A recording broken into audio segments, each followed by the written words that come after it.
चलो अच्छा हुआ तुम्हारा एडमिशन हो गया, नहीं तो सिटी कॉलेज में एडमिशन मिलना आसान बात नहीं है। आप हो ना बुआ। आई होप कि बबलू भैया को भी जॉब का कॉल आ गया। बेटा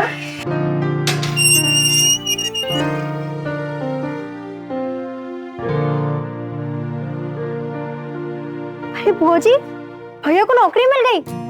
भगवान का लाख लाख शुक्र है। चलो अंदर चल के बबलू को बताते हैं। जी फौजी भैया।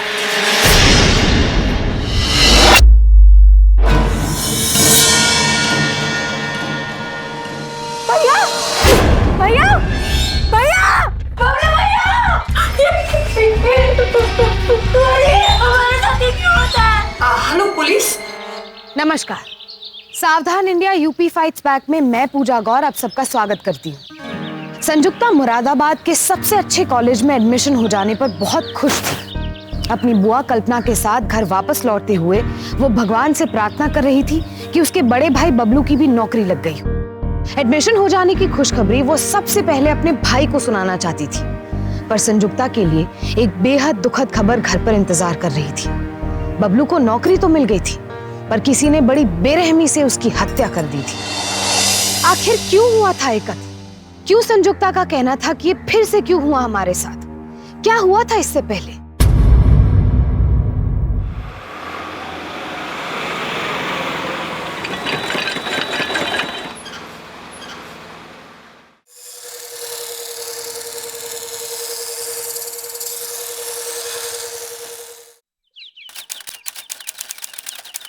अरे बबलू के पापा, देर हो रही है, जल्दी करिए ना।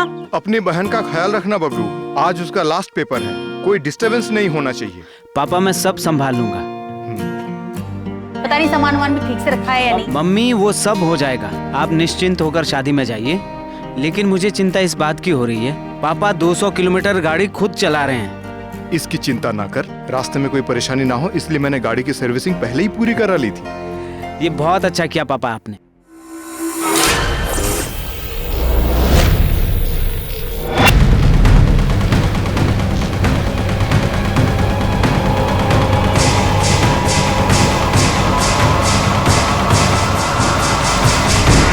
आप लोग जल्दी से बाहर आओ, मैं गाड़ी में सामान डालता हूँ। अच्छा ठीक है, जल्दी आना।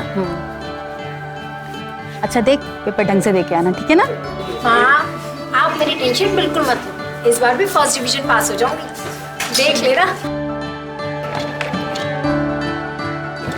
माँ बेटी का प्यार बहुत हो गया, अब जल्दी से चलो फटाफट। अरे अरे भैया जी, ये बैग तो रह गया। ये काम कर, इसको सीट पे रख दे। जी भैया। अच्छे मस्त आएंगे, तुम जो गिफ्ट मांगोगी वही गिफ्ट दूंगा तुमको, ठीक है? जी पापा। अच्छी तरीके से पेपर देना, ओके? अच्छा पापा, खुश रहो। खुश रहो, खुश रहो। Happy journey to you. आपकी जर्नी शुभ यात्रा बाबूजी। अरे बहादुर, घर का ख्याल रखना, ठीक है? अच्छा बेटा। अच्छा पापा, गाड़ी ध्यान से चलाना पापा। ओके बेटा।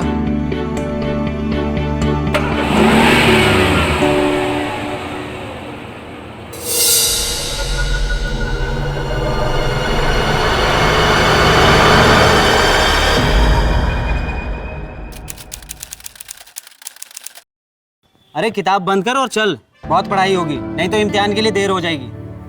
भैया इंटर का लास्ट एग्जाम है और आपको तो पता है कि मेरी लास्ट मिनट की प्रिपरेशन सबसे बेस्ट होती है। पता है तेरी लास्ट प्रिपरेशन।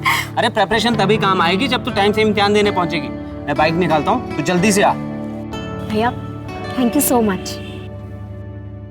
क्यों? मुझे थोड़े कॉलेज जाना है, मैं MBA कर चुका हूँ, समझिए। जानती हूँ, लेकिन आज मम्मी पापा के साथ आप भी जा सकते थे, लेकिन आप नहीं गए क्योंकि मेरे एग्जाम्स हैं, सिर्फ इसलिए। पापा को प्रॉमिस किया है कि तेरा ख्याल रखूंगा। भैया जी, वो पुलिस आई है।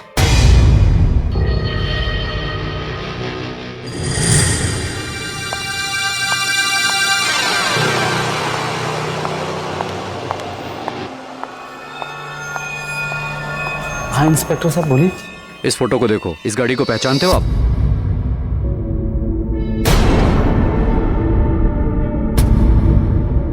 ये कैसे हुआ इंस्पेक्टर साहब, और कहाँ हुआ?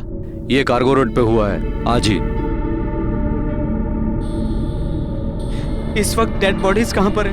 हॉस्पिटल में। आप चलिए, मैं अभी आता हूँ। ठीक है, चलो।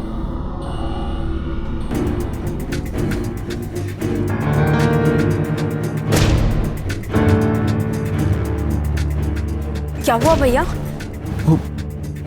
कुछ नहीं, मेरे एक दोस्त का एक्सीडेंट हो गया है, लेकिन तुझे बहादुर कॉलेज छोड़ देगा। मैं जरा उससे हॉस्पिटल में मिल के आता हूँ। और सुन, ऊपर अच्छे से देखकर रहना। भैया सब ठीक तो है ना? सब ठीक है।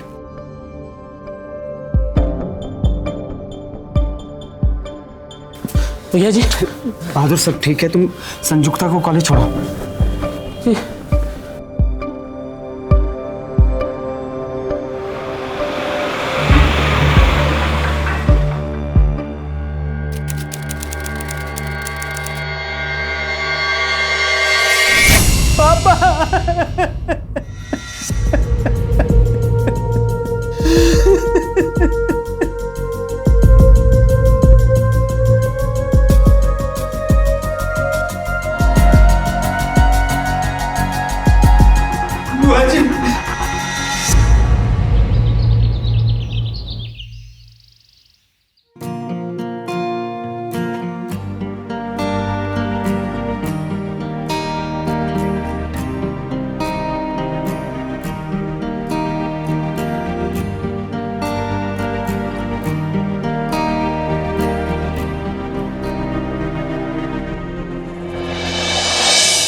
अरे बुआ,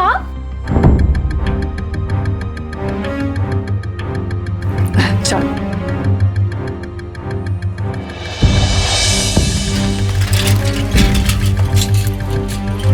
बुआ ये हम हॉस्पिटल की तरफ क्यों जा रहे हैं?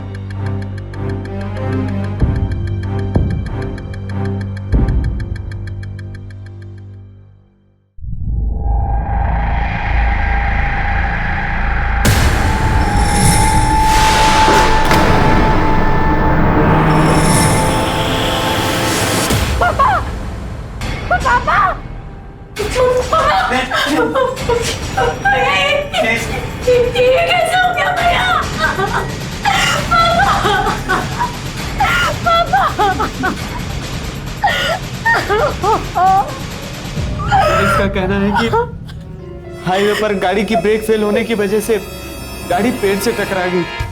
Brake fail? नहीं, ऐसा नहीं हो सकता भैया। पापा तो सेफ्टी के बड़े पाबंद थे। अभी शादी में जाने से पहले ही तो पापा ने सर्विसिंग करवाई थी। यही सोच के तो मैं भी परेशान हूँ संजुक्ता। एक्सीडेंट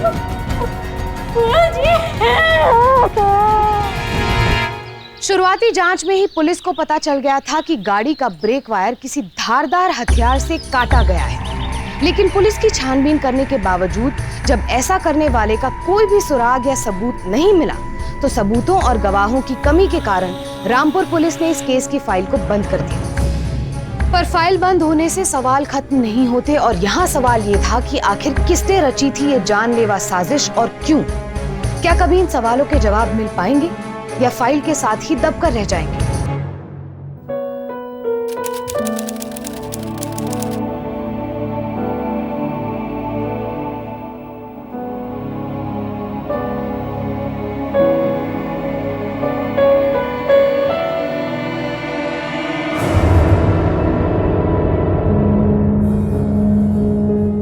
इधर आओ।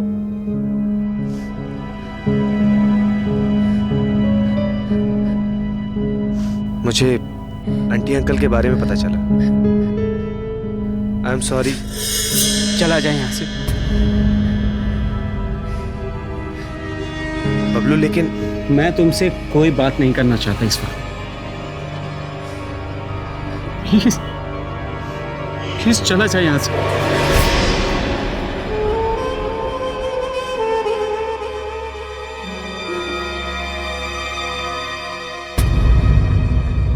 पापा, मम्मी, आप हम लोगों को अकेला छोड़कर क्यों चले गए? भगवान के घर में भी अच्छे लोगों की बहुत कमी है। इसीलिए उन्होंने इन दोनों को अपने पास बुला लिया। पर बुआ, उन्होंने हमारे बारे में एक बार भी नहीं सोचा। इसका जवाब नहीं है मेरे पास, लेकिन मैं प्रार्थना जरूर करूंगी कि भगवान इनकी आत्मा को शांति दे।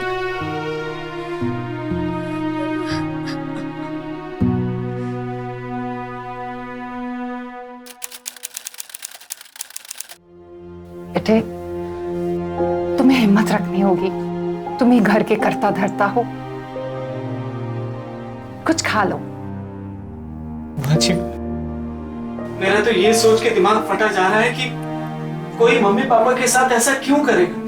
पूरे शहर से उन्हें प्यार और इज्जत मिलती थी, उनकी किसी से कोई दुश्मनी नहीं थी, ना ही किसी से मन मुटाव, ना ही किसी से भय। और पुलिस वाले कह रहे थे कि ये एक्सीडेंट नहीं था। अगर ये एक्सीडेंट नहीं था तो फिर क्या था? वो मैं कुछ नहीं जानती। मैं बस ये जानती हूँ कि यहाँ कुछ ठीक नहीं है। मैं तुम दोनों बच्चों को इस माहौल से दूर ले जाना चाहती हूँ। भैया जी, गाड़ी में सब सामान रख दिया। ठीक है बाबू। भैया जी, एक बार फिर हम आपसे कह रहे हैं, फिर से सोच लीजिए। अब अपना घर क्यों छोड़ करके जा रहे हैं? बुआ जी से कहिए ना यही रुकने के लिए। उनका मुरादाबाद में है ही कौन? बहादुर, अब बुआ जी के अलावा हम लोगों का है ही कौन? भैया जी, इतना बड़ा घर है, इतनी जमीन है, और आप कह रहे हैं कि मैं बचाई क्या? अरे उसकी देखभाल के लिए तुम हो ना, अपना ध्यान रखना। हाँ चलो चलो बच्चों। हाँ बच्चों।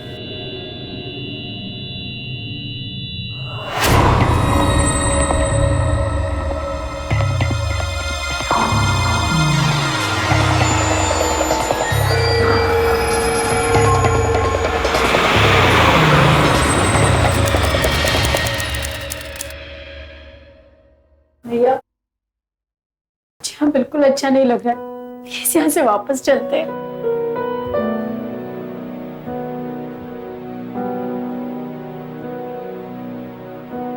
देख, जो कुछ भी है अब यही हमारा घर है। मैं समझता हूँ थोड़ा एडजस्ट करना पड़ेगा, लेकिन अब वापस रामपुर नहीं जाएंगे। तुम दोनों के लिए खुशखबरी है। संयुक्ता की एडमिशन की बात हो गई है। बस 2-4 दिन में एडमिशन भी मिल जाएगा। ये पगली रो रही थी। Come on, cheer up.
Mansarovar.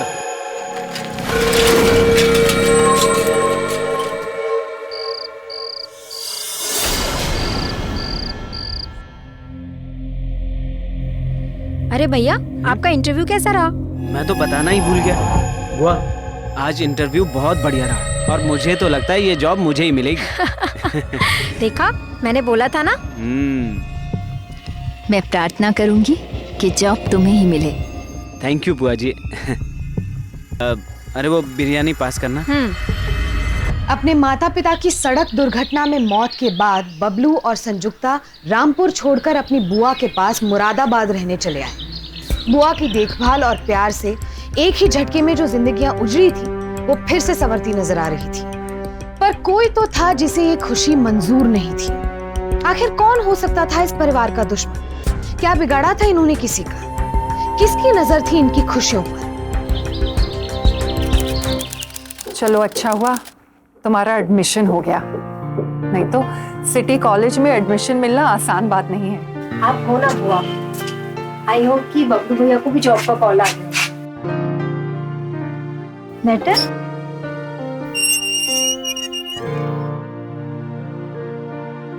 अरे बुआ जी, भैया को नौकरी मिल गई। भगवान का लाख लाख शुक्र है। चलो अंदर चल के बबलू को बताते हैं। जी बुआ जी, भैया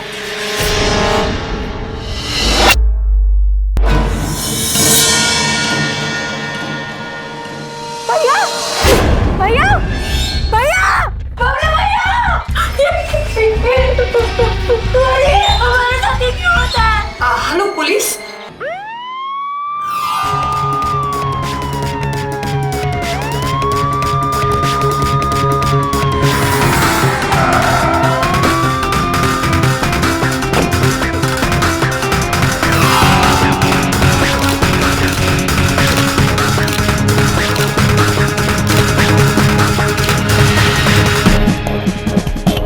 जी क्या आपको किसी पे शक है?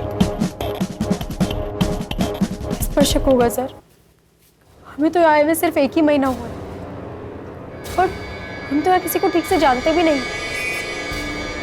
किसी से दुश्मनी और झगड़ा तो बहुत दूर की बात है, कोई आता जाता भी नहीं। कभी कभी रामपुर से कोई आ जाए तो अलग बात है। देखिए जिस तरीके से कत्ल हुआ है, ऐसा बिल्कुल नहीं लगता कि कोई जबरदस्ती घर में घुसा। इसका मतलब यही है कि बबलू कातिल को पहले से जानता है।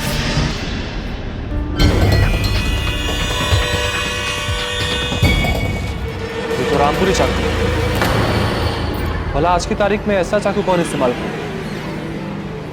इसे फोरेंसिक एनालिसिस के लिए भेज दो और बॉडी को पोस्टमार्टम करो। जी सर। देखिए आप लोग धीरज रखिए, मैं खुद इस केस की छानबीन कर रहा हूं। कातिल जो भी हो वो बहुत जल्द पकड़ा जाए। तिवारी, ये पहली तो लस्ती जा रही है। इस चाकू पे किसी की उंगलियों के निशान नहीं। लगता है कातिल बहुत ही शातिर है। जी सर।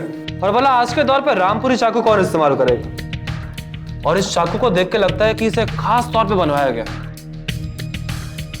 भला ऐसा चाकू कौन बना सकता है? सर हो सकता है ये दिलावर को पता हो। दिलावर माना इस वक्त वो जेल में है, लेकिन अपने जमाने का बहुत बड़ा चाकूबाज था। उससे पूछताछ करनी पड़ेगी। सारे गुनाहों से तौबा करके जेल में बैठा हुआ हूं दरोगा साहब, बताइए कैसे याद फरमाया? मैं जानता हूं दिलावर कि अब तुम सुधर चुके हो और तुम्हारे अच्छे व्यवहार के चलते तुम जल्दी जेल से रिहा होने वाले हो। दरअसल एक केस के सिलसिले में तुम्हारी कुछ मदद चाहिए। साहब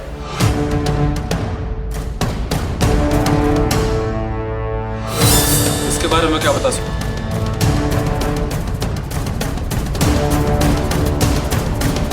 ऐसे चाकू देखे तो जमाने हो गए साहब। रिंग वाला कुंडा, 5 लीवर। इस वक्त ये चाकू चाहिए हो तो कौन बना सकता? सब उसी जमाने में 2-3 ही लोग थे और तभी गुजर। अल्लाह जाने अब कौन जिंदा होगा।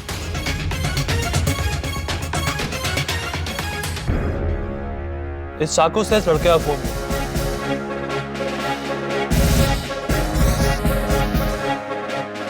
सब चाकू बनाने वाला कमाल का, चलाने वाला अनाड़ी। मतलब साहब ये 8 इंच का रामपुरिया है। एक दांव में किसी का सर से गर्दन अलग हो जाए, और इसने तो इतने वार किए, सब लंगूर के हाथ में अंगूर थमा दिया। और कुछ और बता सकते हैं? इतने दिनों से जेल में हो साहब, बाहर का तो खबर नहीं। आपको तो वहीं जाके पता चलेगा जहां ये चाकू बनती है, यानी रामपुर।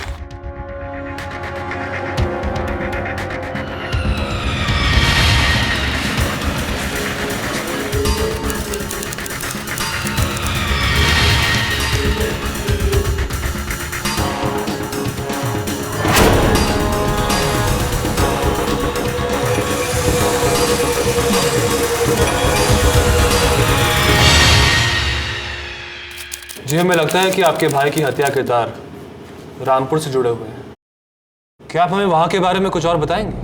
जी, पापा रामपुर के बड़े नामी इंसान थे। सब लोग उनकी बहुत इज्जत करते थे। किसी से कोई दुश्मनी, कोई परेशानी नहीं। वो बहुत खुश थे। पर एक दिन पापा मम्मी शादी में कानपुर जा रहे थे। उनकी कार का एक्सीडेंट हो गया। उनकी कार किसी पेड़ से टकरा गई। ये एक्सीडेंट हुआ कैसे, कुछ जानते हैं आप? पुलिस को शक था कि उनकी कार का एक्सीडेंट नहीं हुआ, बल्कि उनके ब्रेक वायर काटा गया था। उसके बाद बुआ जी हमको लेके यहाँ पे आ गई। मुझे लगा कि इन दोनों बच्चों की जान को खतरा है, इसी कारण मैं इन दोनों को यहाँ लेकर आ गई।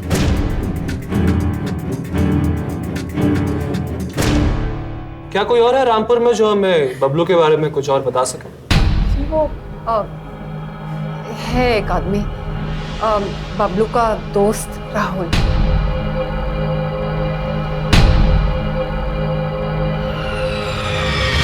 तिवारी, संजुक्ता ने बोला कि एक्सीडेंट नहीं हुआ था, बल्कि बेस के वायर काटे गए थे। जरा रामपुर फोन लगाओ और पता करो कि सच्चाई क्या है।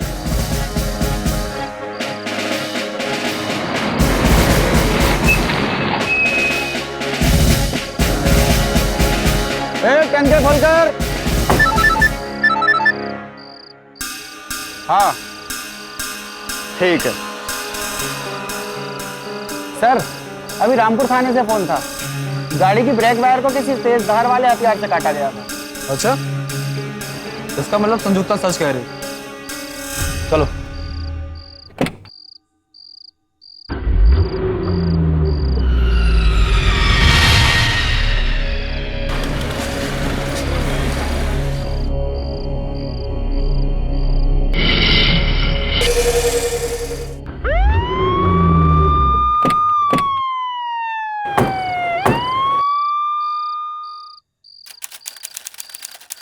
राहुल जी बताइए। तुम्हें हमारे साथ चलना पड़ेगा पुलिस स्टेशन। सर मेरी बात अरे चल, डालो गाड़ी में से।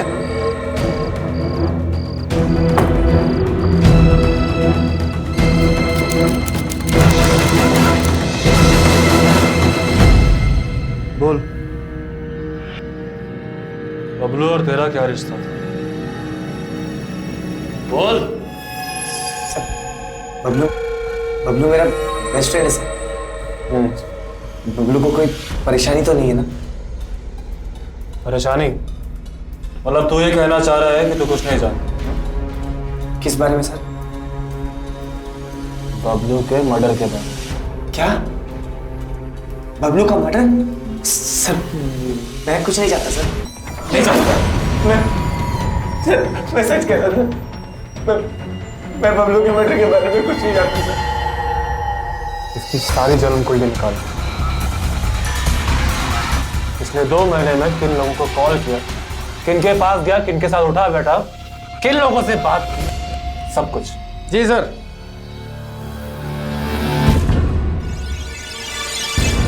ऐसा है,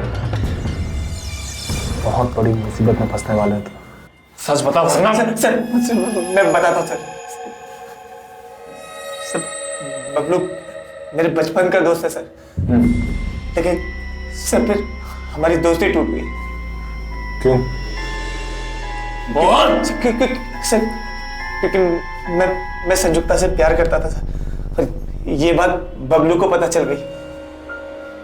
वो हमारे संबंध के खिलाफ था, क्योंकि ना ही मैं उनकी हैसियत का था और ना ही उनकी जात का। बबलू और उसके पेरेंट्स कभी हमारे रिश्ते को स्वीकार नहीं करते। अभी वो जो ना नई वाली फिल्म आई है, तेरी कसम मेरा बहुत मन कर रहा है देखने का। तू चलेगी?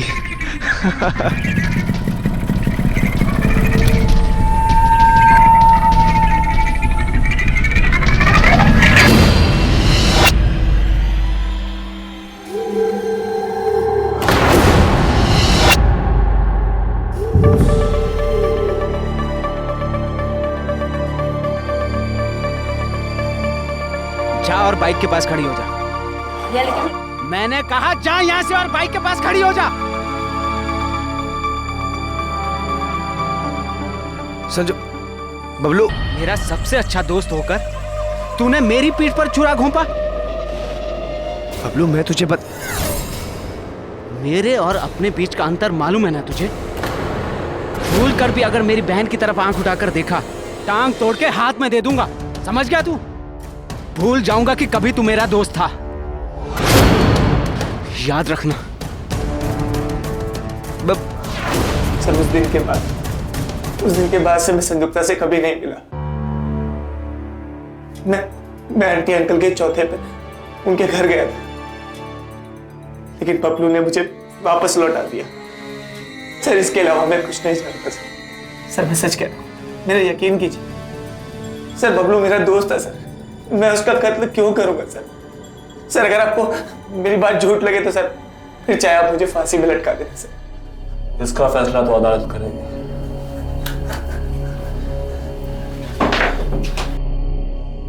I understand that. Even for me, this case is top priority. Sure, sir. जय हिंद।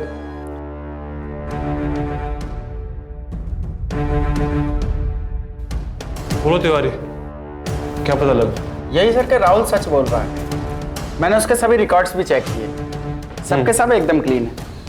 यहाँ तक कि उसकी दुकान पे काम करने वाले लोगों और उसके दोस्तों से भी मैंने पता किया, सबका यही कहना है कि वो एक बहुत ही शरीफ आदमी है। तुम सही कह रहे हो, क्योंकि कॉल रिकॉर्ड्स भी यही कहते हैं। पिछले 2 महीनों से राहुल के फोन से ना तो संयुक्ता और ना बबलू को कोई भी कॉल की। राहुल, हमने तुम्हारे बारे में पता किया। फिलहाल तुम जा सकते हो, लेकिन हर रोज थाने में आकर रिपोर्ट करना पड़ेगा। जाओ। अच्छा सुनो, बैठो। तुम्हारा ये चाकू चुराने का काम है ना? जी सर। इसे देखो, इसके बारे में क्या बता सकते? सर, मैं ऐसे 2-3 लोगों को जानता हूँ जो ये चाकू बनाते हैं। 1990 में उत्तर प्रदेश सरकार ने 5 सेंटीमीटर से लंबे चाकुओं के इस्तेमाल पर प्रतिबंध लगा दिया था। कुछ सालों बाद इसे 5 सेंटीमीटर से बढ़ाकर 10.6 सेंटीमीटर कर दिया गया, पर वो भी सिर्फ रामपुर में। ऐसे चाकुओं का इस्तेमाल बाकी जगहों पर अभी भी गैर कानूनी है। तो कौन थे ये लोग जो अभी भी ऐसे चाकू बनाते थे, और क्या रिश्ता था उनका बबलू के कत्ल से?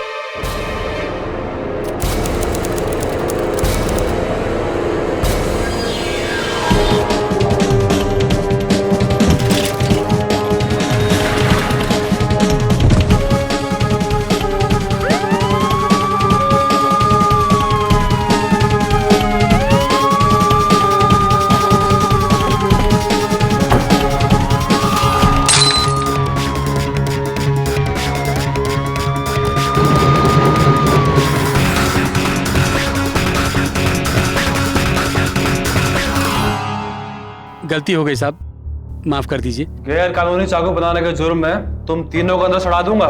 साहब, चाकू बनाना हमारा पुश्तैनी काम है, कोई जुर्म तो नहीं है। तो पुलिस को देखे भागा क्यों था? सरकार मैंने रामपुरी बनाना बंद कर दिया है, पर पुलिस को आते देख। साहब, भगवान कसम साहब, ऐसा जुर्म हमने कभी नहीं किया है साहब, कभी नहीं। ध्यान से देखो इस चाकू। क्या तुम तीनों में से किसी ने चाकू बनाया या फिर किसी और को बेचा? एक ही कारीगर है जो इस चाकू को बना सकता है, राशिद अली साहब। वही इस चाकू को बना सकता है साहब। कहाँ मिलेगा ये राशिद अली?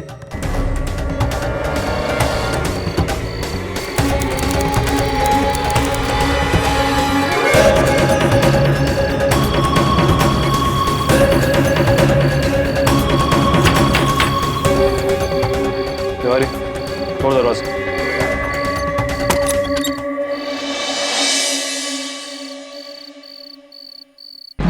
राशिद अली आपका नाम है? जी जनाब, बताइए मैं आपकी क्या खिदमत कर सकता हूँ? क्या ये चाकू आपने बनाया? इसे नाचीज नहीं बनाया, इसे 20 साल पहले बनाया था जब हमारी फैक्ट्री चल रही थी। क्या आपको याद है कि ये चाकू आपने किसे बेचा था? ऐसे तो याद नहीं है, मगर मैं हिसाब लिखता था एक रजिस्टर में। हो सकता है उसका नाम भी हो उसमें। क्या हमें वो रजिस्टर दिखाएंगे?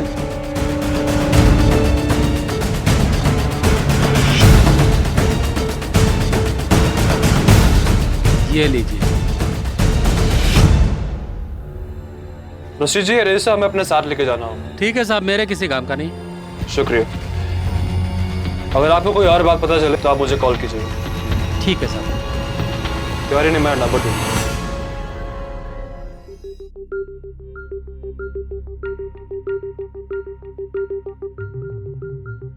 तिवारी से समझने में सालों लग जाएंगे और काफी पेजेस भी गायब हैं। इसमें हमारे काम की एक भी इंफॉर्मेशन नहीं है।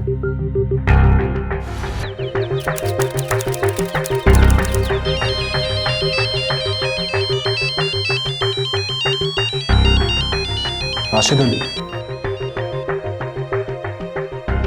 हाँ बोलो राशिद। दरोगा जी, आज एक आदमी आया था मेरे पास, वैसा ही चाकू मांगने के लिए। फिर मैंने उसको बताया कि भाई हम तो 20 साल से इस धंधे से बाहर हैं, मगर वो मानने के लिए राजी नहीं था। साहब 10,000 का लालच दे रहा था वो चाकू खरीदने के लिए। मैंने भी साहब लालच में आके अपना एक पुराना रामपुरी चाकू उसे बेच दिया। उस आदमी का नाम याद है? वो शख्स का नाम है रंगा। रंगा नाम है उसका।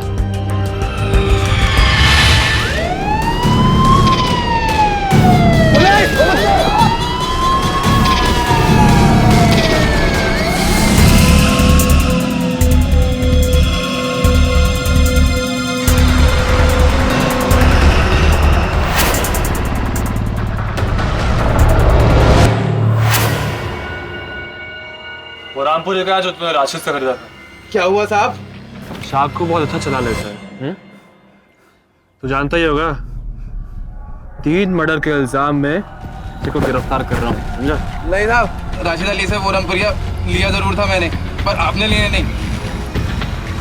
फिर किसके लिए?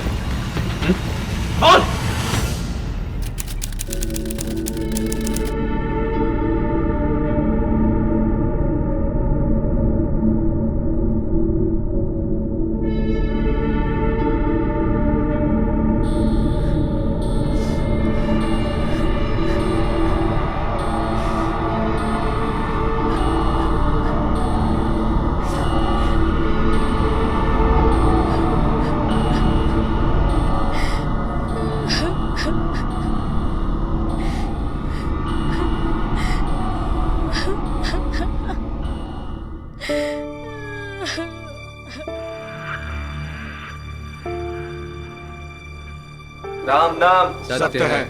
राम नाम सत्य है। राम नाम सत्य है। राम नाम सत्य है। राम नाम सत्य है। राम नाम सत्य है। राम नाम सत्य है। राम नाम सत्य है। राम नाम सत्य है।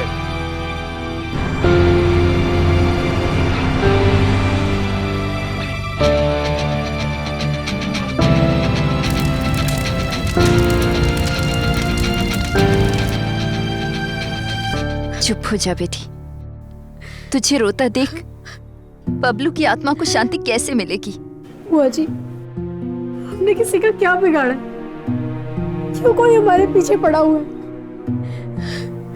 सब ठीक हो जाएगा बेटी, सब ठीक हो जाएगा।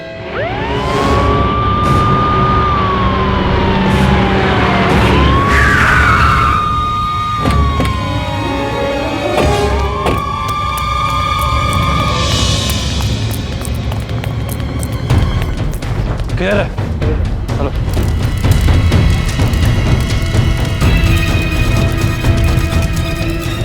कल्पना जी से जूता कहाँ पर? चलो।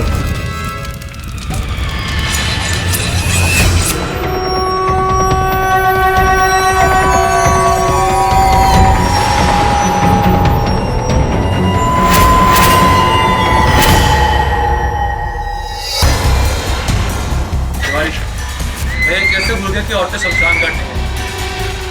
कल्पना जी और संयुक्ता की जान को इसको बहुत खतरा है और कातिल के लिए ये दोनों एक बहुत आसान शिकार है। जल्दी जल्दी जल्दी।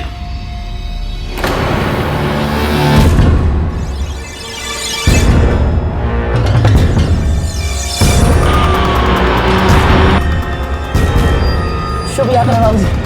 अरे बहादुर, घर का ख्याल रखना, ठीक है?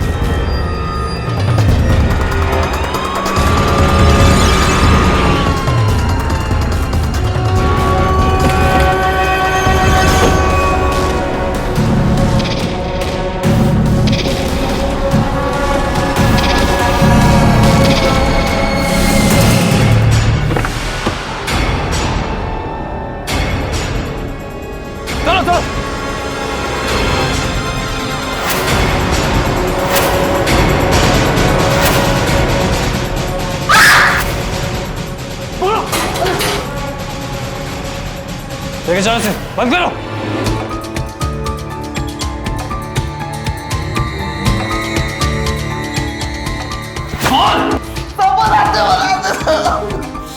साहब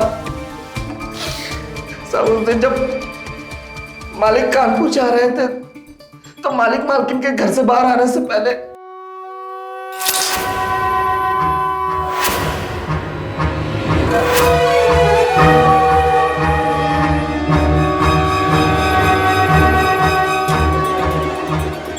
हम जाके कार के नीचे ब्रेक का तार काट दिया था साहब।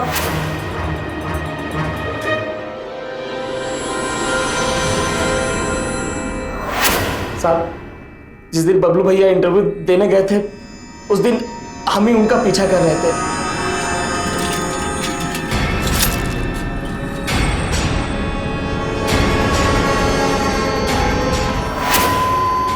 रिक्शा मानसरोवर।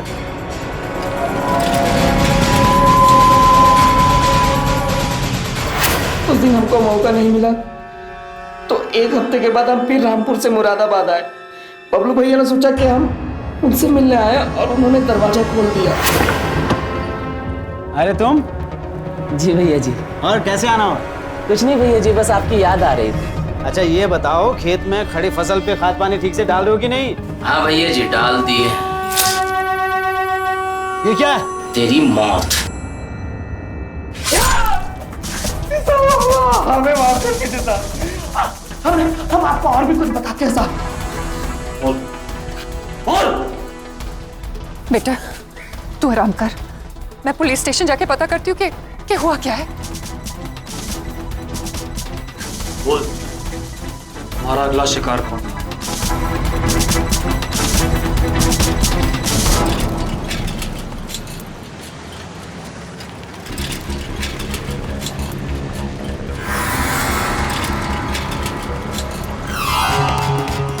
यहाँ से निकलने नहीं चाहिए, पूरे घर की तलाशी लो जल्दी। तुम्हारी बुआ जी कहाँ है? बुआ जी तो करीब थोड़ी देर पहले पुलिस स्टेशन ही गई थी। Police station? पर वो वहाँ पहुंची नहीं। सुनो, तुम यहाँ रुको और उनकी सुरक्षा का ख्याल रखो। और तुम मेरे साथ चलो जल्दी।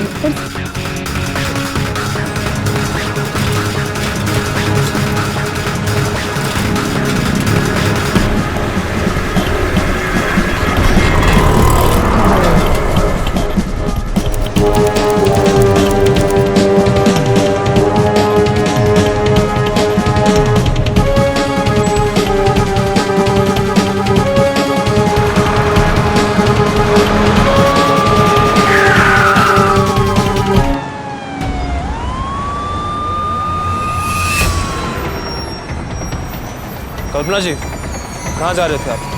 चलिए हमारे साथ, चलिए।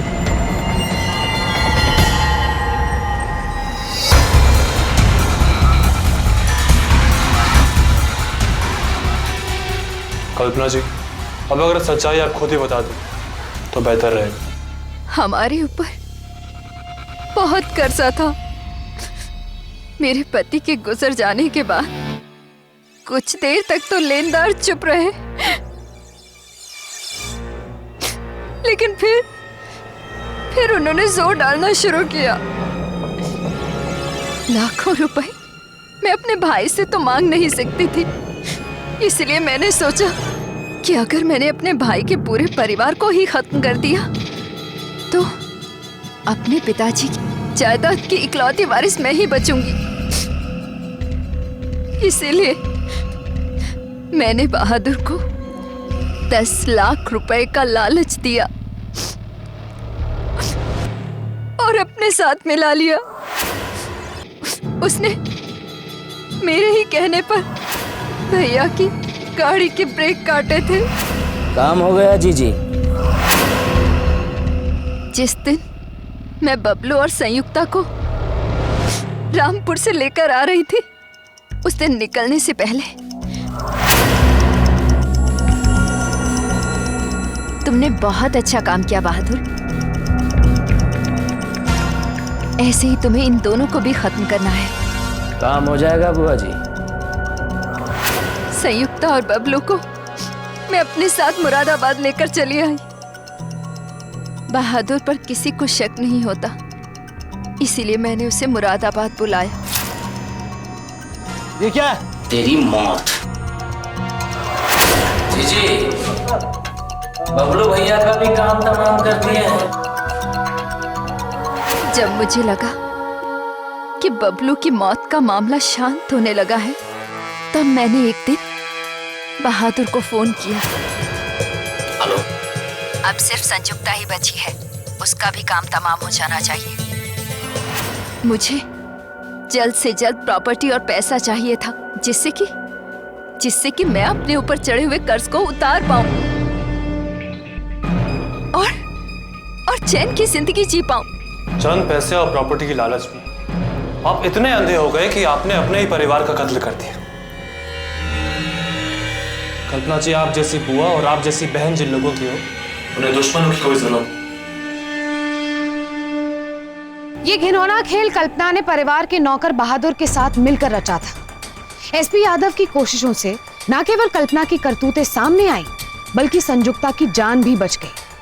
कल्पना को क्रिमिनल कॉन्स्पिरेसी यानी कि हत्या की साजिश रचने के लिए आईपीसी की धारा 120B के तहत उम्र कैद की सजा हुई और बहादुर को 3 हत्याओं का दोषी पाते हुए आईपीसी की धारा 302 के तहत बामशक्कत उम्र कैद की सजा सुनाई गई। प्रॉपर्टी की लालच में आकर कल्पना ने जिस जघन्य अपराध का पूरा ताना बाना बुना, वो बेहद हैरान कर देने वाला था, क्योंकि घर की बड़ी होने के नाते दोनों भाई बहन ने उन पर भरोसा किया था। तो सावधान रहिए ऐसे रिश्तेदारों से जो लालच में रिश्तों का खून कर देते हैं। फिर होगी आपसे मुलाकात जुर्म से जंग की सच्ची घटना के साथ। तब तक सावधान इंडिया, यूपी फाइट्स बैक। जुर्म से जंग जारी है, अब यूपी की बारी है।